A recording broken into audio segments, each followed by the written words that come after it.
സ്വരമഴയുടെ നറുഭാവവുമായി നമ്മുടെ പ്രിയപ്പെട്ട ഓറഞ്ച് ഊട്ടി എത്തുന്നു. വെൽക്കം ദേവിക കുട്ടി on stage.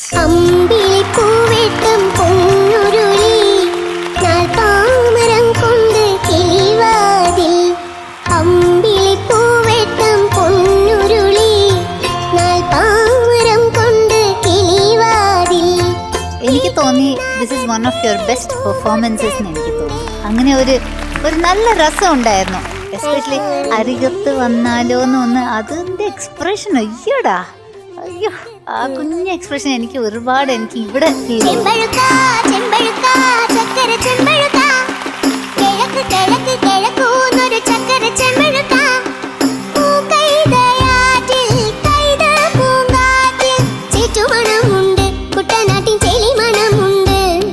Folk song Devika എടുത്തോണ്ട് വന്നു, ഓറഞ്ച് കുട്ടി എടുത്തോണ്ട് വന്ന, പിന്നെ അതിലിനി ഒന്നും നോക്കാനില്ല.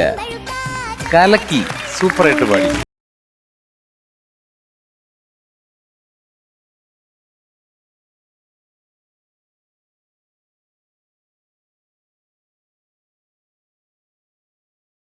എന്തോ അതെന്തോ എനിക്ക് മനസ്സിലായി. അതെന്താ മിന്നൂട്ടി അങ്ങനെ?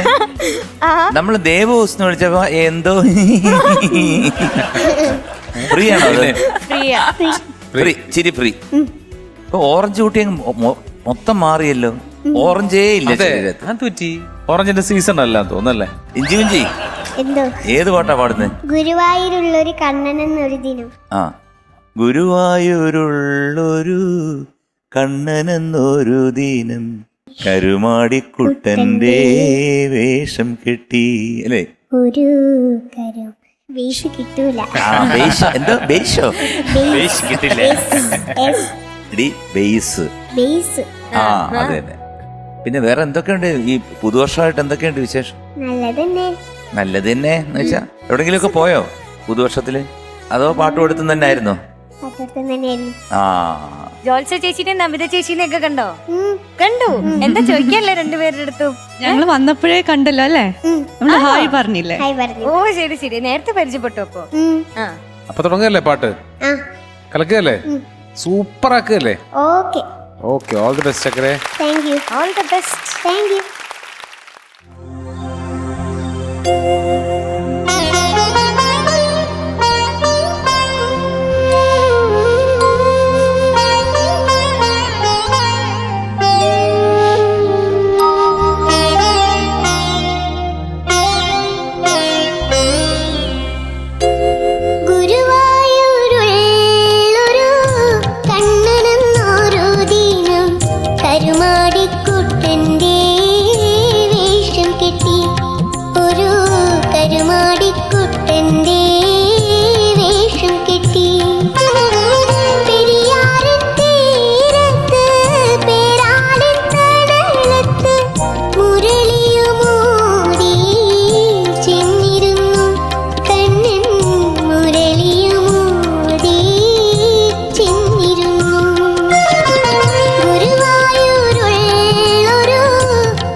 ഈ ഭൂമിയിൽ നമുക്ക് പകല് കൂട്ടായിട്ട് സൂര്യനും രാത്രി കൂട്ടായിട്ട് ചന്ദ്രനുമുണ്ട്. അതുപോലെ ഓരോ ഋതുക്കളും മാറി മാറി വരുന്നുണ്ട്. വസന്തവും ഗ്രീഷ്മവും ഹേമന്തവും വർഷവും ഒക്കെ, വേനലും. അപ്പോൾ ഇതിലെല്ലാം നമ്മുടെ കൂടെ എന്ന് പറയുന്നത് നമുക്ക് സ്വപ്ന തുല്യമായിട്ടുള്ള അനുഭവം തരുന്നത് യേശുദാസ് സാറിൻ്റെ ശബ്ദവും സംഗീതവും. എന്നെ സംബന്ധിച്ചിടത്തോളം ഞാൻ ദിവസവും ഉറങ്ങാൻ കിടക്കുമ്പോൾ ദാസാറിൻ്റെ ഒരു പാട്ടെങ്കിലും കേൾക്കാതിരുന്നിട്ടില്ല കഴിഞ്ഞ എത്രയോ വർഷങ്ങളായിട്ട്. എൻ്റെ ശരീരത്തിലൂടെ ഓടുന്ന രക്തം പോലെ അദ്ദേഹത്തിൻ്റെ സംഗീതം എന്നിൽ നിക്ഷിപ്തമായിട്ട് ഞാൻ കാണാറുണ്ട്. അപ്പം അങ്ങനെയുള്ള ഈശ്വരൻ്റെ ഏറ്റവും വലിയ വരദാനം കിട്ടിയിട്ടുള്ള, ഞാൻ കണ്ടിട്ടുള്ളതിൽ ഏറ്റവും ഗുരുത്വമുള്ള സംഗീതത്തിനായിട്ടുള്ള യേശുദാസ് സാറിന് 80 തികയുമ്പോൾ അദ്ദേഹത്തിൻ്റെ ആയുരാരോഗ്യ സൗഖ്യത്തിന് വേണ്ടിയിട്ട്, അത് മാത്രമല്ല ആയുരാരോഗ്യ സംഗീത സൗഖ്യത്തിന് വേണ്ടിയിട്ട് ഈ അവസരത്തിൽ പ്രാർത്ഥിക്കും. ദാസേട്ടനെ പറ്റി പറയുകയാണെങ്കിൽ നമുക്ക് വാക്കുകളിൽ ഒതുങ്ങില്ല, അത്രയ്ക്കും പറയാനുണ്ട്. ദാസേട്ടനെ പറ്റി പറയുകയാണെന്ന് ഇപ്പോൾ എനിക്ക് തോന്നുന്നത് എന്താണെന്ന് വെച്ചാൽ, ഒരു മനുഷ്യൻ്റെ ജനനം മുതൽ മരണം വരെ അദ്ദേഹത്തിൻ്റെ, അതായത് ഓരോ സന്ദർഭങ്ങളിലും അദ്ദേഹത്തിൻ്റെ ശബ്ദവും പാട്ടുകളും നിറഞ്ഞു നിൽക്കുകയാണ്. അതുകൂടാതെ പ്രകൃതിയുമായിട്ട് വളരെ ഇണങ്ങിച്ചേർന്നിട്ടുള്ള ഒരു ഇഷ്ടംപോലെ പാട്ടുകൾ അദ്ദേഹത്തിൻ്റെ മാധുര്യമൂറുന്ന ശബ്ദത്തിൽ നമുക്ക് സമ്മാനിച്ചിട്ടുണ്ട്. നമ്മൾ പ്രപഞ്ചത്തിൽ ഏത് ഭാഗത്തേക്ക് നോക്കുകയാണെങ്കിലും അദ്ദേഹത്തിൻ്റെ പാട്ട് നമുക്ക് ഓർമ്മ വരും. പുഴയിലേക്ക് നോക്കുകയാണെങ്കിലും, മലകളിലേക്ക് നോക്കുകയാണെങ്കിലും, ആകാശത്തേക്ക് നോക്കുകയാണെങ്കിലും, കടലിലേക്ക് നോക്കുകയാണെങ്കിലും, വയലിലേക്ക് നോക്കുകയാണെങ്കിലും, എവിടെ നോക്കുകയാണെങ്കിലും ദാസേട്ടൻ്റെ പാട്ടുകൾ നമുക്ക് ഓർമ്മ വരും. അപ്പോൾ ദാസേട്ടൻ്റെ ഈ പിറന്നാൾ, 80ാം പിറന്നാളിന് എൻ്റെയും എൻ്റെ കുടുംബാംഗങ്ങളുടെയും ഹൃദയം നിറഞ്ഞ ആശംസകൾ നേർന്നുകൊള്ളുന്നു. ഓറഞ്ച് എന്തോ കലക്കിയല്ലോ, താങ്ക് യു. നല്ലൊരു കൈയടി കൊടുക്കും നമ്മുടെ കുഞ്ഞിന്. അവള് എത്രയോ മനോഹരമായിട്ടുള്ളൊരു പാട്ടാണെന്നറിയോ, പഴയ പാട്ടാണ്. ഇതാരാ എഴുതിയെന്നറിയോ? ഈ ഭാസ്കർ സംഗീതം. അയ്യോ അയ്യോ വരട്ടെ, അയ്യോ മറന്നു. തുപ്പിക്കോ. അയ്യോ ഇത് മാമോ വിധുവാമനാണ് അതിന്റെ സംഗീതം. പിന്നെ നീ ഞാൻ ചോദിച്ചത്, ഞാൻ വേണേ ക്ലൂ തരാം. ജോൽസൺ അതിന് പഠിച്ചിട്ടുണ്ട്. അയ്യോ, സുദീപും അതിന് പഠിച്ചിട്ടുണ്ട്. ആക്ച്വലി അങ്ങനെ തുടക്കം. ഞാനും ഉണ്ട് ചേട്ടാ. ആണോ? നിങ്ങളുണ്ട്. പക്ഷെ ഞാന് സയൻസ് ആയിരുന്നു. അല്ല, ഞാൻ ബികോം ആയിരുന്നു. ഇത്രയും ക്ലൂ വന്നിട്ടുണ്ട്. ആദ്യ 2 ലെറ്റേഴ്സ് ആണ്. ഫസ്റ്റ് ജ. ആരാണെന്ന് പറ. മീനുട്ടി. മീനുട്ടി ആരാന്ന് പറ. എനിക്ക് കിട്ടി. അതായത് ഇപ്പൊ ഞാൻ ബികോം ആയിരുന്നു. അപ്പം ഇവരാരെ ഇവിടെ ഇവരേതിനാണ് പഠിച്ചെന്നുള്ളത്? അതുപോലെ തന്നെ വേറെ വേറെ ഒരു കൈയടി കൊടുക്കൂ. അതിന് അവള് പറഞ്ഞ എന്താ ജാന്ന്. MG ശ്രീകുമാർ എന്ന് പറയുന്നതില് BA. ഓഡിയൻസിൽ ആർക്കെങ്കിലും അറിയോ? നമിത ചേച്ചിക്ക് അറിയാമോ? ആർക്കെങ്കിലും അറിയോ? ഇവിടെ താഴെ അറിയോ? എങ്കിൽ ഞാൻ ഇനി കളിക്ക് ഒരുപാട് നീളം കൂട്ടുന്നില്ല. BA ചിദംബരനാഥ്. അത് നമ്മുടെ രാജാമണി സാറിന്റെ അച്ഛനാണ് BA ചിദംബരനാഥ്. അദ്ദേഹമാണ് കരയുന്നോ പുഴ ചിരിക്കുന്നു, അതുപോലൊക്കെയുള്ള പകൽ കിനാവിൻ സുന്ദരമാകും പാലാഴിക്കരയിൽ, അങ്ങനെയൊക്കെ ഉള്ള ഗംഭീര പാട്ടുകൾ ചെയ്ത ഒരു മനുഷ്യനാണ് BA ചിദംബരനാഥ്. അദ്ദേഹത്തിന്റെ one of the best song കുങ്കുമപ്പൂകൾ പൂത്തു എന്റെ തങ്കക്കിനാവിൻ താഴ്വരയിൽ, കുങ്കുമപ്പൂകൾ പൂത്തു. അതിന്റെ BGMs വരെ നമുക്ക് മനസ്സിലുണ്ട്. വെൽ വേഴ്സ്ഡ് ആണ്. അപ്പൊ മോളിന്ന് നന്നായിട്ട് പാടി, ഒരു നല്ല കേടി കൊടുക്കുക അതിന്.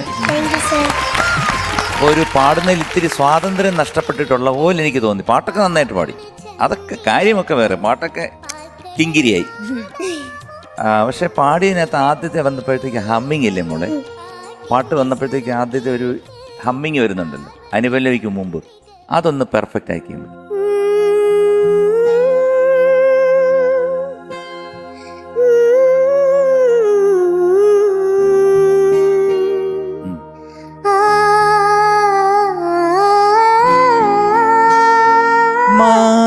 എല്ലാം ശ്രുതിനോ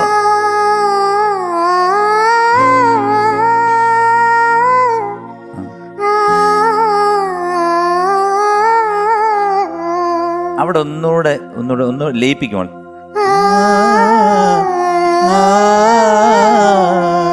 അവിടെ ഒഴുക്കായിട്ട് വരണം മോളെ, കട്ടായിട്ട് വരാതെ ഒഴുകി വരൂ.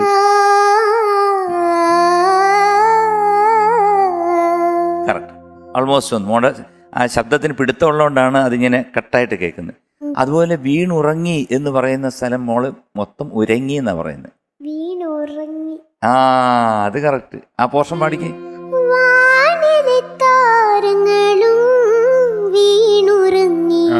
ഇപ്പോഴും ഒരു വേറൊരു സൗണ്ടിങ് വരുന്നുണ്ട്. വീണുറങ്ങി വീണുറങ്ങി വീണുറങ്ങി. ആ ഉറങ്ങി എന്ന് തന്നെ പാടണം. അതുപോലെ തന്നെ പറന്നുപോയി എന്ന് പറയുന്ന നേരത്തും പരന്നുപോയി എന്നായിപ്പി. നീ പരത്തിയ ചപ്പാത്തി, പിന്നെ പരന്നുപോയി എന്നായിപ്പി. അപ്പൊ ഈ പറന്നുപോയി, ഉറങ്ങി എല്ലാം റാ എന്ന് പറയുന്നത് നമ്മുടെ മലയാള സിനിമയിലെ പാട്ടുകളിൽ ഒരു മെയിൻ ഘടകമാണ് റാ.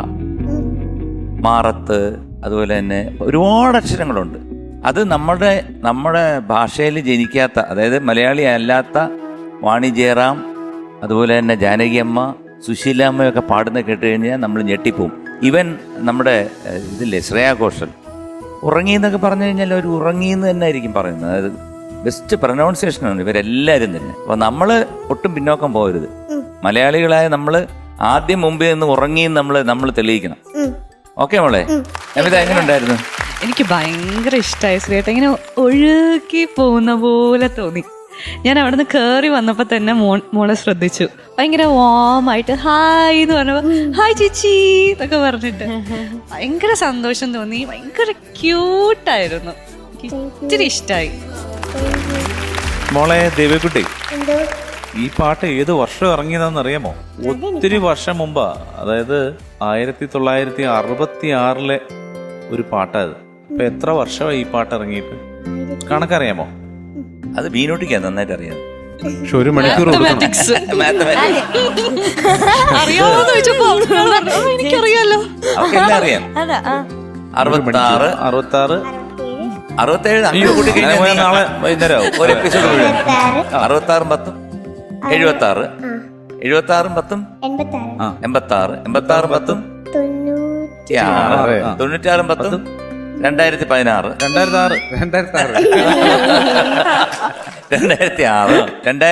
10 16. അപ്പൊ എത്ര വർഷമായി? 50 വർഷമായി. 50. അപ്പൊ ഈ പാട്ട് ഇറങ്ങിയിട്ട് എത്ര വർഷം? 54 വർഷം. 54 വർഷം. ഇത്രയും വർഷം മുമ്പുള്ള ഒരു പാട്ട് പാടിയിട്ട് കൂടി അത് കേൾക്കുമ്പോൾ നമുക്കൊരു പുതിയ പാട്ട് കേട്ട പോലുള്ള ഒരു ഫീൽ അല്ലേ? അത്രയും ഫ്രഷാണ് ആ പാട്ട്. ഏത് കാലത്ത് കേൾക്കുമ്പോഴും നമ്മുടെ ഉള്ളിൽ ആ ഗുരുവായൂരുള്ള കണ്ണനോടുള്ള ഒരു സ്നേഹം നമുക്ക് തോന്നുന്നുണ്ട്. കരുമാടിക്കുട്ടൻ്റെ വേഷം, ഒരു കഥ പറയുന്ന പോലെയാണ് ആ പാട്ട്. അതിൽ ഓരോ കാര്യങ്ങളും പറഞ്ഞു പോകുമ്പോൾ ഒരു കൊച്ചുകുട്ടിയോട് പറഞ്ഞു കൊടുക്കുന്ന പോലെ ഉള്ളൊരു പാട്ടാണ്. പക്ഷെ ആ പാട്ടിലേക്ക് ഒരുപാട് തവണ ജാനകിയമ്മ പാടിയതിൻ്റെ റെക്കോർഡ് കേട്ടിട്ടുള്ളതേ ഉള്ളൂ. ഇത് വേദിയിലും അങ്ങനെ ആരും പാടുന്നത് ഞാൻ കേട്ടിട്ടില്ല. മോളാണ് ഇതുപോലൊരു പ്ലാറ്റ്ഫോമിൽ വന്ന് ഈ പാട്ട് പാടുന്നത് ആദ്യമായിട്ട് കേൾക്കുന്നത്.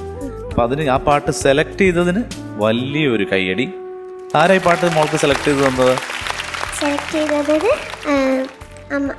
അമ്മ. എന്തായാലും നന്നായിട്ട് പാടി. ചില ഭാഗങ്ങൾ മോൾ ഈ പാട്ടെന്നല്ല ഏത് പാട്ട് പാടുമ്പോഴും മോൾ അത് ഉൾക്കൊണ്ടാണ് പാടുന്നത്. ആ പാട്ടിൽ നിന്ന് പാടുന്ന പോലെ തോന്നും പല പാട്ടുകൾ പാടുമ്പോഴും.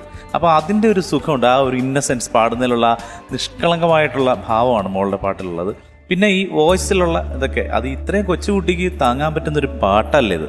പക്ഷെ അത് മോളുടെ പരിമിതിയിൽ നിന്നുകൊണ്ട് തന്നെ മോൾ മാക്സിമം നന്നായിട്ട് പാടി. Super. Thank you sir. Devika എന്തോ ചക്കരക്കുട്ടി എന്തോ അതൊരു ഉമ്മ. എന്നിട്ട് ബാക്കി പറയാം. ഞാൻ പിടിക്കും. എനിക്ക് എന്റെ സംശയം മുഴുവനും ആ കൈ കൊണ്ട് മോൾ ആ മൈക്ക് എങ്ങനെ പിടിച്ചു എന്നുള്ളതാണ്. കാരണം ആ മൈക്ക് മുഖത്തിന്റെ അടുത്തേക്ക് പിടിച്ചു കഴിഞ്ഞാൽ പിന്നെ മോളുടെ മുഖം കാണാൻ പറ്റില്ല. ഇങ്ങനെ എത്തിച്ചൊക്കെ നോക്കണം മോളെ പിന്നെ കാണണമെങ്കിൽ. എന്നാലും കുറച്ച് ഫുഡൊക്കെ കൂടുതൽ കഴിക്കാം. പിന്നെ ചേച്ചിയുടെ പോലെ ആവാലോ. അത്രയും വേണ്ട എന്നാലും. ഏറ്റവും ഇഷ്ടമുള്ള ആഹാരം എന്താണ്? കൊത്തിയുള്ള ഇങ്ങനെ ആലോചിക്കുമ്പോ തന്നെ ഇങ്ങനെ വായിൽ വെള്ളം വരുന്നത് എന്താണ്? അങ്ങനെ ഒരു ആഹാരം ഇനിയും ഉണ്ടാകേണ്ടിയിരിക്കുന്നു. മൂപ്പരുടെ ശരീരം വെച്ച് അല്ല, ഞാൻ കഴിക്കാറുണ്ട്. ഐസ്ക്രീം അത് തൊണ്ടയ്ക്ക് പറ്റില്ലല്ലേ, തണുപ്പ്. തൊണ്ടയ്ക്ക് പറ്റാത്ത സോറി. പറ ഏതാണ്? പക്ഷെ ഐസ്ക്രീം ഇഷ്ടമാണ്, പക്ഷെ തൊണ്ടയ്ക്ക് പറ്റില്ല, അതുകൊണ്ട് കഴിക്കാറില്ല. അത് തന്നെ 2 പ്രാവശ്യമായി അത്. നിനക്ക് ഇഷ്ടമുള്ളതാ? ഇഷ്ടമുള്ളതാണ്. നിനക്ക് ഇഷ്ടമുള്ളത് പിന്നെ പറ. ഏതാന്ന് പറ. സാധനം പറ. എനിക്ക് മീൻ ഫ്രൈ ചെയ്തത്, മത്തി. അപ്പൊ ഇനി തൊട്ട് 2 മത്തി കൂടുതൽ കഴിച്ചോ കേട്ടോ. 3 നേരം കഴിച്ചോ. നല്ലതാ, മത്തി നല്ലതാ. ബ്രെയിൻ ഫുഡാണ്, ബ്രെയിൻ ഫുഡ്. അയ്യോ, നല്ല ചക്കര കുട്ടിയായിട്ട് പാടിട്ടോ. ഈ പാട്ടിന്റെ സുധീവേട്ടൻ പറഞ്ഞ പോലെ ഈ പാട്ടിന്റെ ഒരു ക്യാരക്ടർ എന്ന് പറയുന്നത് ഒരു നിഷ്കളങ്കമായ ഒരു നിഷ്കളങ്കതയാണ് ഈ പാട്ടിൽ മൊത്തം. അപ്പൊ മോളുടെ ശബ്ദത്തിൽ ആ പാട്ട് വരുമ്പോ ഭയങ്കരമായിട്ട് ജെല്ലായി മോളുടെ ആ വോയിസും ഈ പാട്ടും എല്ലാം കൂടി. പിന്നെ ഇതിലത്തെ ചെറിയ ചെറിയ തെറ്റുകുറ്റങ്ങളൊക്കെ എനിക്കോട് മോൾക്ക് തന്നെ മനസ്സിലായിരുന്നുണ്ടല്ലോ. എവിടേക്കോ ചെറിയ ചെറിയ ഭാഗങ്ങളിലൊക്കെ ഒന്ന് ചെറുതായിട്ട് കയ്യിൽ നിന്ന് പോയിട്ടുണ്ട്. പക്ഷെ അത് കുഴപ്പമില്ല, നമുക്കത് ശരിയാക്കാം. അതൊക്കെ ശരിയാക്കി എടുക്കാവുന്നതേ ഉള്ളൂ. എന്തൊക്കെയാണെന്ന് മനസ്സിലായല്ലോ എന്തായാലും. അപ്പൊ അടുത്ത പ്രാവശ്യം വരുമ്പോ അതൊക്കെ നികത്തി നമ്മൾ 2 മത്തി ഫ്രൈ കൂടുതൽ കഴിച്ചിട്ടായിരിക്കും അടുത്ത പ്രാവശ്യം വരിക അല്ലേ? ഓക്കെ, ഒരെണ്ണം എനിക്കും വേണ്ടി കഴിക്കണേ. പ്രോമിസ്, വെറുതെ പറയരുത്, ഞാൻ അന്വേഷിക്കും. കഴിക്കോ? കിട്ടുകയാണെങ്കിൽ എന്തായാലും. ശരി, അപ്പോ ഓൾ ദി ബെസ്റ്റ്. നന്നായി പാടി. എന്തായിരുന്നാലും മത്തിയാണ് ഇഷ്ടം എന്ന് പറഞ്ഞാൽ എനിക്കൊരു ഒരുപാട് സന്തോഷമുണ്ട്. എനിക്കും ഭയങ്കര ഇഷ്ടമുള്ള ഒരു ഫുഡാണ്. Same page. ഈ പാട്ട് കേട്ടപ്പോൾ ശരിക്കും പറഞ്ഞൊരു നഴ്സറി റൈം കേൾക്കുന്ന പോലെയാണ് തോന്നിയത്. അതിങ്ങനെ തലയൊക്കെ ആട്ടി വളരെ അഭിനയിച്ചാണ് ദേവികുട്ടി എപ്പോഴും പാട്ടൊക്കെ പാടാറ്. അതുപോലെ തന്നെ ഒരു കഥ നമുക്ക് പറഞ്ഞു തരുന്നത് പോലെ, ഒരു നഴ്സറി റൈം പാടുന്നത് പോലെ ചക്ര ഭയങ്കര രസമായിട്ട് പാടി കേട്ടാ. പിന്നെ ഈ പറഞ്ഞ പോലെ ആദ്യം പാടിപ്പിച്ച ഹമ്മിങ്ങും പിന്നെ അനുപല്ലവി ചരണത്തിന്റെ ലാസ്റ്റ് എൻഡിങ് നിർത്തുന്നതിന്റെ അവിടെയൊക്കെ കുറച്ചൊന്ന് ഇങ്ങനെ ഒരു പോക്ക് പോയി. നേരെ സോഫ്റ്റ് ആയിട്ടൊന്ന് ലാൻഡ് ചെയ്യുന്നതിന് വരെ ചെറിയൊരു ചരക്ക് കേട്ടോ. അതൊക്കെയാണ് ഫീൽ ചെയ്തത്. ഓക്കെ, ഓൾ ദി ബെസ്റ്റ് ചക്രേ. Today our Orange Kuti is awarded a double wow. Thank you. Congratulations, you are awarded a double wow. Thank you. Wow. Wow.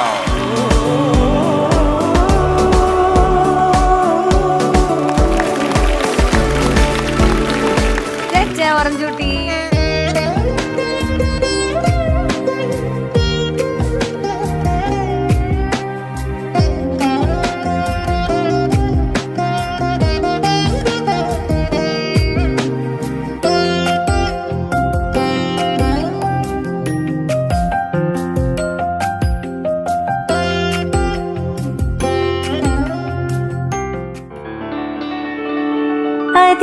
അതിശയരാഗം ആനന്ദരാഗം Azhakiya രാഗം അപൂർവരാഗം. നമ്മുടെ അതിശയരാഗം